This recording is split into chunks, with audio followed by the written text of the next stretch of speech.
Sorry for the delay. The thing was that here the connectivity was not there. Okay. Okay, okay. So, Okay, so shall we get started? Okay. yes. Yes. So just a sec.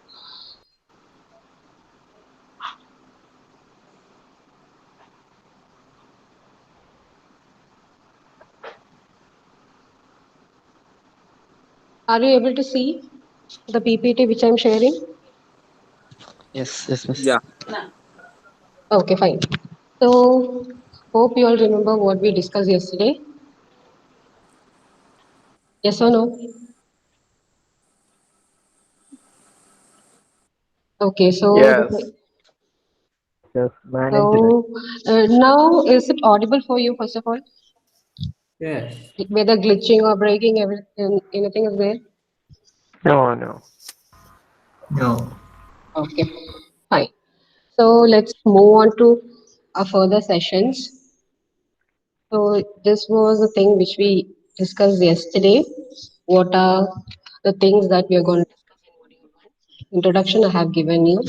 A brief evolution of management theory has also been given to you. It means that it evolved all after the Industrial Revolution in 1750. Then a general definition of what management means has also been discussed. Then the thing was that definition. The definition by Harold Knudsen and Dalton was being discussed. What they all meant was that it is a process of getting things done with the help of staff and proper planning, organizing, directing, and controlling of the activities. That's what the general or the summarizing of the definition we can say. Then moving on to today's topic, that is whether management is a science or an art. Do you people remember this? We had discussed once when we were doing business economics. Does anyone remember? Yes. Because Okay, are you Neerajന് able to കേറാൻ പറ്റുന്നില്ല. who? Neeraj. Neeraj. Why? What happened? Ah. Just a minute.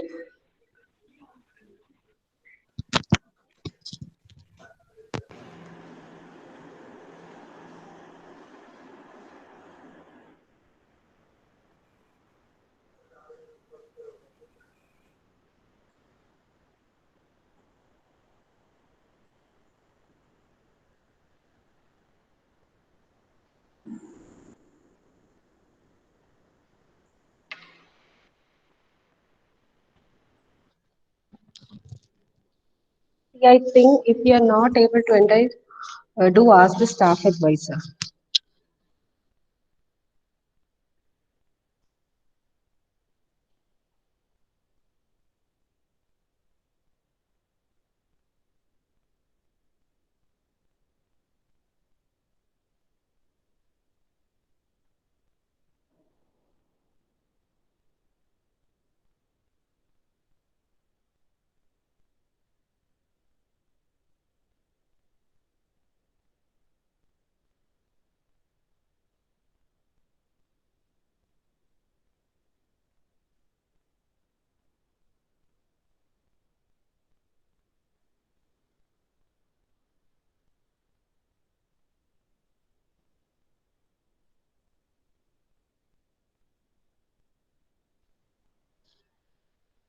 Are you people able to see what I'm presenting right now? Yes, miss. Yeah. The whole PPT is being visible. Yes. Yes. So the thing is that whether management is a science or an art. So when we discuss about this, all we can say is that management is a combination of science as well as art. Why is it so? You people know what science is and what art is. Generally, we can say that science is about facts, it is about theories, it is about laws. And when art comes, involves knowledge, then what it involves is skills, then Create. therefore it involves uh, what? Creativity. Yeah, creativity is there. Then the thing is that a human factor is also there. The personnel are being considered. So when the human factor is being considered, what happens is that we cannot say that if a target is being set, the exact target will be achieved. Since the thing is that due to some moderations or variations, there will be some sort of distractions or some other hurdles. So in those cases, art cannot be 100% successful. It it mainly depends upon the human factor. So that is what art is about. So in the case of science, it is that if a theory is there, if you say that one plus one is two, it is two. So it is a fact. But in the case of art, what involves is since the human factor is there, since knowledge and skills is involved, it is possible for variation and changing. So, what we can say about management is that it is a combination of both science as well as art because this management requires the facts, the laws, theories, as well as the resources, the human resources, their skills, their technology, everything is required. So, we can say that management is both a combination of science as well as art. Okay. So this is how we can say science is described as a systemized body of knowledge based on findings and exact principles and is capable of verification. Thing is that if an experiment is being conducted, you may know that what is the result is, and on the basis of the result, you can derive what is true and what is false. But in the case of art, we can say that art implies application of knowledge and skills to trying about desired results. So this is what art is, means the application of knowledge as well as skills. Now moving on to the next topic, that is the significance of management. What is significance? Significance generally we can say that it is the need, the importance of management. So the first and the foremost need of management in an organization is that it helps in achieving group goals. Why group goals? It is that in a management there are many people, of course many staffs are there. So what happens is that if a person works to his own goal or a person works individually, the thing is that efficiency won't be there, then the effectivity won't be there, the desired result cannot be achieved. So, if there is a proper management, what happens is that through proper guidance and through proper orders and all, the group goal can be achieved. The group goal in the sense that the organization's goal can be achieved. Else the thing is that each person will be working to their own goal, isn't it? So that won't be making up to the result. It won't be helping us to achieve the exact result. So if management is there, it will help us to achieve a group goal. Then the thing is that optimum utilization of resources. Optimum utilization of resources, it is that if a management is there, the managers will decide what all resources are required, and if there is any resource which is not used or which is kept unused, they will make or they will put into use. So the maximum efficient utilization of resources will take place if a proper management is there. Then the thing is that minimizes the cost. If a proper management is there, the cost can also be reduced. The thing is that the finance manager, financial manager, the financial analyst, everyone will be knowing, these people will be knowing what to purchase, what not to purchase, how much to allot for this kind of production, how much to allot for other kind of production, how much percentage to be allotted, how much to pay, how much to buy, all this decision can be taken. So if proper management is there, it helps us to reduce the cost. And the thing is that survival and growth. Survival and growth means that In order to survive in the business, it is very important a proper management should be there. If proper management is not there, what happens is that chaos will be created. The thing is that many disruptions will be there, disturbances will be there. So it won't support growth. A proper efficient management is required for its survival to be in the business and to grow. Then the final point is that development of the nation. Development of the nation is that if proper management is there, of course the business or the organization will be throwing the field or its business, they will be progressing. Once the progress takes place, of course, it will be supporting the nation. So this is how a proper management develops a nation. So these are the five main important significance or the importance of management. Hope it is clear to you. Now coming to the characteristics. Characteristics is quite very important. What are the main characteristics of management? The first characteristic one we can mention is about the intangibility. What does intangibility means or intangible management is intangible means? Anyone? You people must be familiar with the word intangible. No. No? Frequency change, something like that. Intangible means those things which cannot be seen or touched. That's what intangible means. So, for example, we can say that patents, copyrights, and all these things, and we cannot see and we cannot touch it. So, these are intangible resources.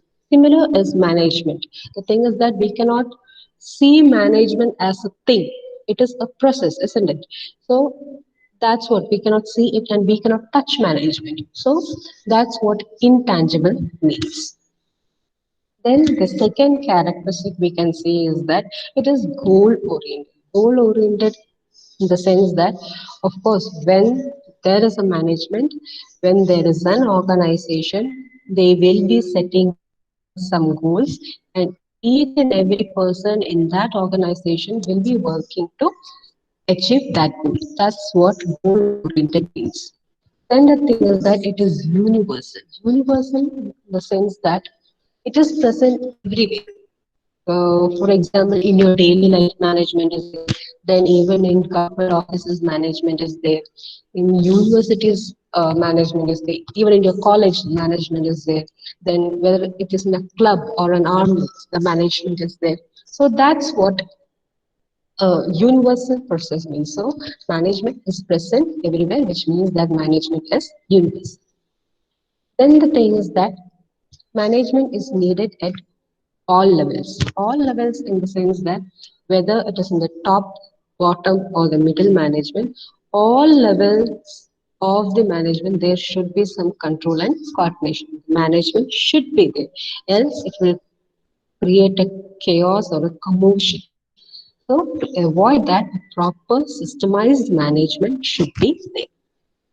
Then the thing is that it is an ongoing process or a continuous process. It is a continuous process means that it is not that if you take up one activity, you manage it and you are done. No, it is not the thing. It is continuously being managed. When a process being undertaken, the thing is that they are continuously being managed. It always keeps on going. There is no end or full stop to it. So that's what a continuous process means or ongoing process means. Then we can say that management is dynamic. Dynamic in the sense that mm, it is growth oriented function, and also whenever there is some emergencies and all, the management will take decision or they will change their what their plan is, and also according to the situation they will be acting. That's what dynamic is about. For example, let's take the present situation itself. So the thing is that in your college itself, the education system itself. Okay, when let's consider this education system management. Before you had the proper contact classes. Due to this pandemic, what happens is that we have shifted to this virtual learning, isn't it? So this is a kind of educational management. When there is an emergency, we are shifting to a different thing. So that is what uh, it is dynamic things. Then we can say that it is multidisciplinary or multidimensional in the sense that it has contribution from all the fields. The thing is that whether it is economics, whether psychology, sociology, anthropology, all the field this management has taken its contribution. So it is multi-dimensional. So these are the main important characteristics of management. Hope it is clear. Now moving to the levels of management.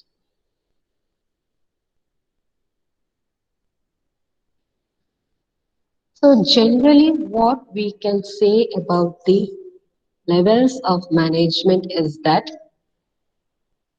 each and every organization, there are different levels of management. It depends upon the complexity of the organization. The thing is that if it is a simple organization or a small organization, many levels of management won't be. Only few levels of management might be the first level, then the bottom level, because it is a simpler and the staff, the number of people might be less. So in that case, the management level would be less. But if it is a complex organization, then the level of management would be generally, in simpler words, you can say that management is generally categorized into functional and operative. In general terms, there are two levels, that is functional. The first one is functional, and second one is operative.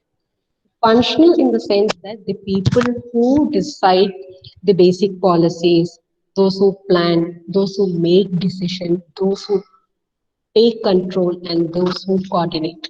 Generally, we can say that the board of directors, the CEOs, those people, that are the functional people. Then coming to the operative. Operative is in the sense that those who do these duties as per the plan, those who do the duties, those who execute these policies, those are the operative level, means the staff. Once a decision is taken, we the staff will be doing it. So that's what the operative level. But apart from this, when we take into consideration of a joint stock company, we can generally say that when there are the partnership of two or more people. So that's what joint stock company is about. So in this joint stock company, you can see that these three levels of management will be there. Things like the top, the middle, and the lower. These three levels of management are there in a joint stock company.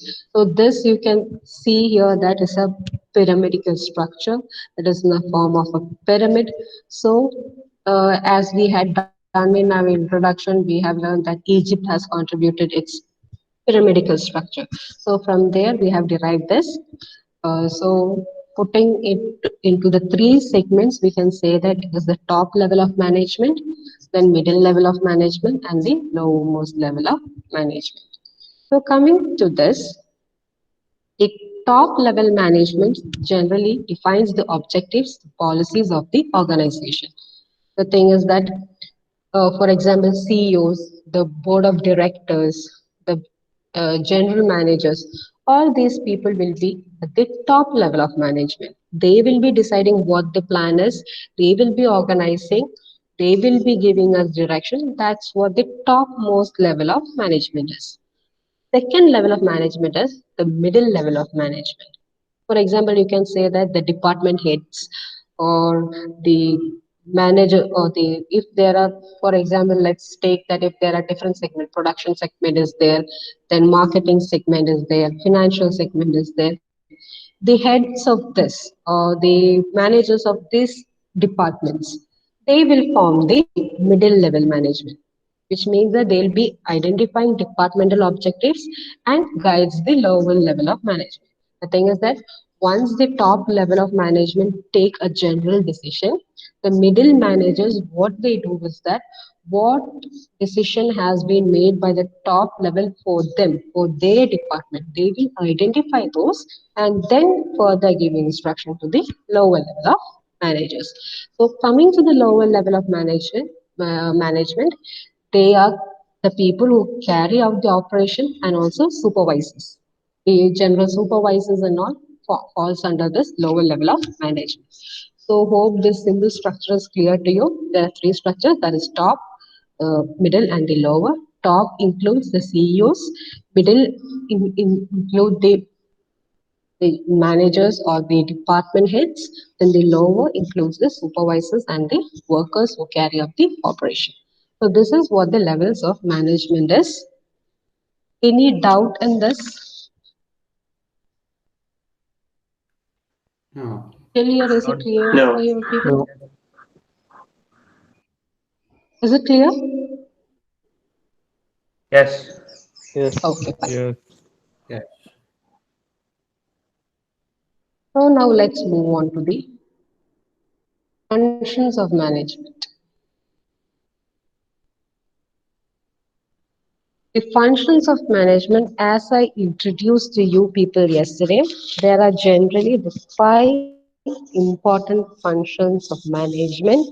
We can say that the first is the planning, second is organizing, third is staffing, fourth is directing, fifth is about controlling and coordinating. Okay, these are the five important functions of management. So, taking each one into consideration, first of all, what is planning? Anyone who can give a simple when we do definition for planning? when we do something in management, so we need to Yeah. plan before. So it means that it is a process of establishing goals, or it is a action which we decide in advance what to do and what not to do. So that's what planning is about. So in simpler words, you can say that planning is a process of establishing goals and suitable course of action to achieve these goals. That's what planning is about. So before planning, we can generally put about that forecasting. It's for your general information. Forecasting is about to see or the foresight what will happen in future. On the basis of that, you will be undertaking planning. So the first steps, you can say that forecasting will be there in the managers or the top level CEO's mind. After that, the planning will come. So what to achieve, when to achieve, how to achieve. So this course of action will be done in planning. After planning comes to organizing. Organizing, we can say that it is a process of grouping various activities to be done. The thing is that in an organization, there will be different departments, isn't it? So, which all department will do what all works and which all manner. That is what organizing is about. So once a decision or once a plan is being made, we have to organize it. If organizing is not there, then chaos will be there, commotion will be there, and your desired result won't be achieved.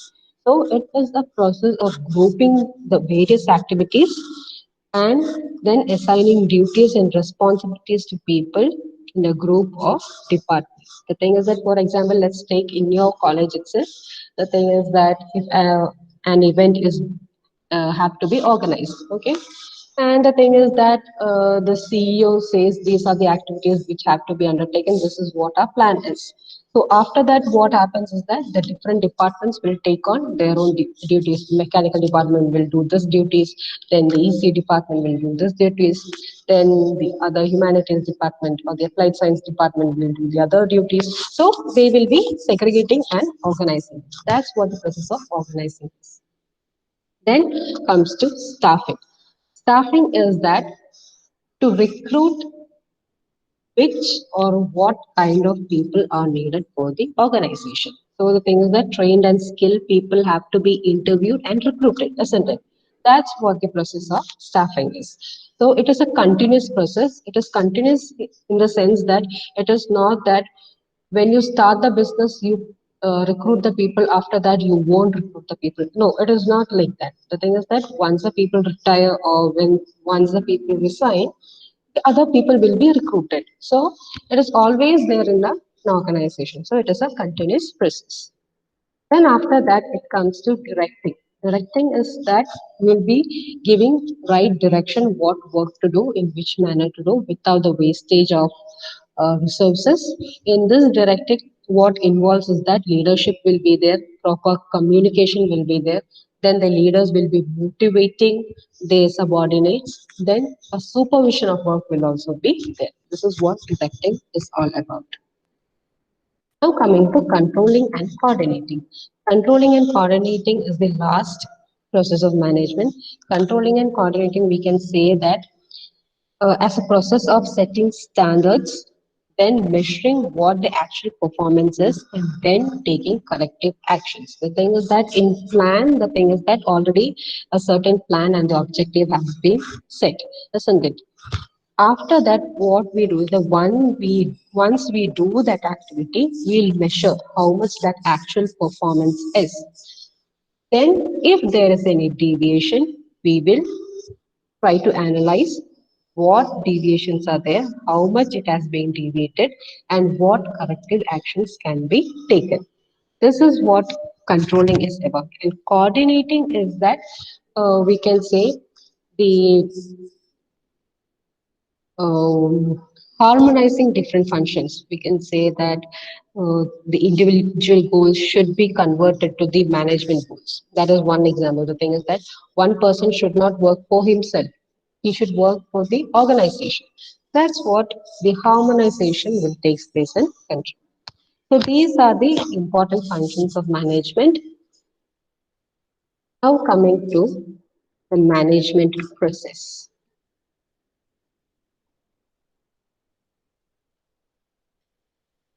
Management process, you can say that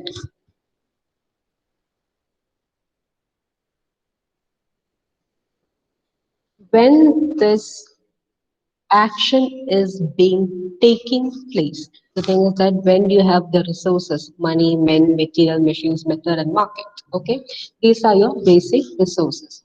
When these resources are being managed with the help of planning, organizing, then proper staffing, directing, and controlling.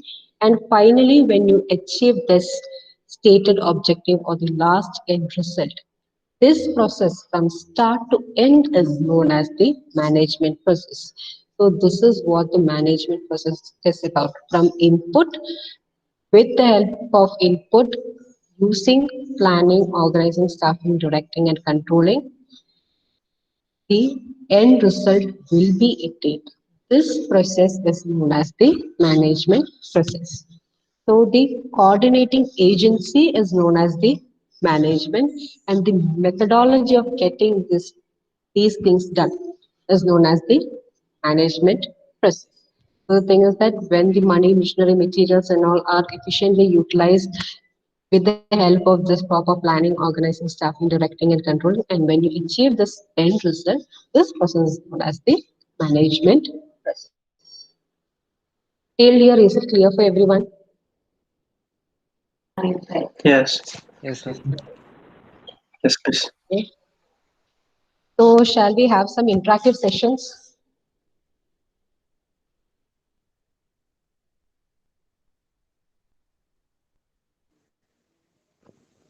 Yes. Okay. Before that, just give me a quick feedback. Whether was it audible to you than the last class? Yes, it is audible. Okay. Yes, Okay. Is clear. it, It's the my audible. concepts are clear to you? Yes, yes. Okay, fine.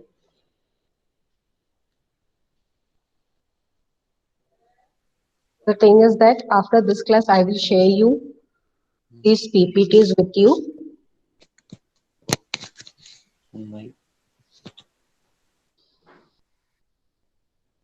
Only then you people will be able to understand, I guess, for your further reference. okay. Okay. So let's start with a few interactive sessions.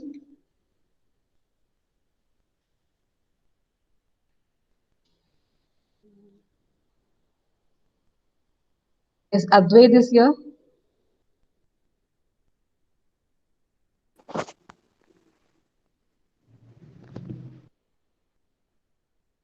Good morning, Advait.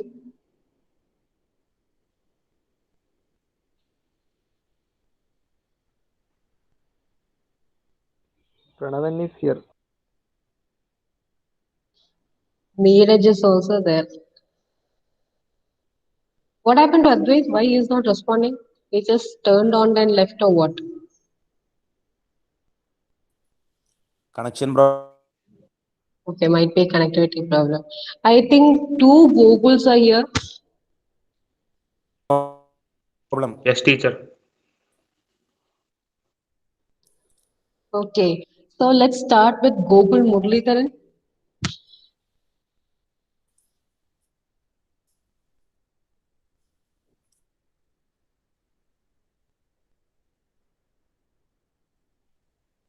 Gokul Muralidharan is here.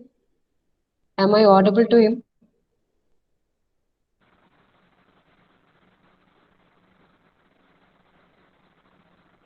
Again, connectivity problem.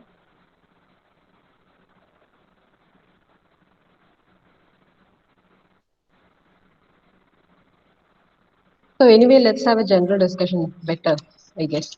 So what you can say about whether management is a science or an art?